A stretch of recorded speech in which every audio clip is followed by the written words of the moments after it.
સોમનાથ મહાદેવ ભગવાન શિવના 12 જ્યોતિર્લિંગોમાં પ્રથમ અને અતિ પવિત્ર સ્થાન છે. ચંદ્રદેવ અને સોમનાથની કથા.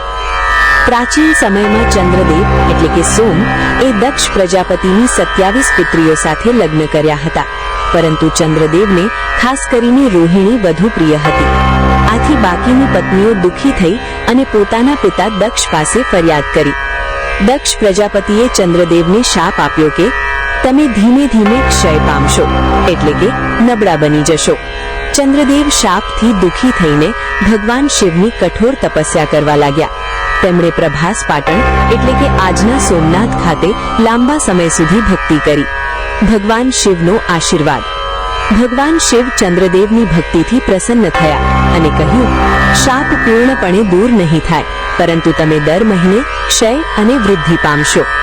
આથી જ ચંદ્રમા અમાવસ્યાથી પૂર્ણિમા સુધી વધે છે અને પછી ફરી ઘટે છે. ચંદ્રદેવે આ સ્થાન પર ભગવાન શિવનું મંદિર બનાવ્યું, જેને સોમનાથ કહેવામાં આવ્યું. સોમ એટલે ચંદ્રદેવ, નાથ એટલે ભગવાન શિવ. સોમનાથ મંદિરનો ઇતિહાસ. સોમનાથ મંદિર અનેક વખત તૂટીને ફરી બનાવાયું છે.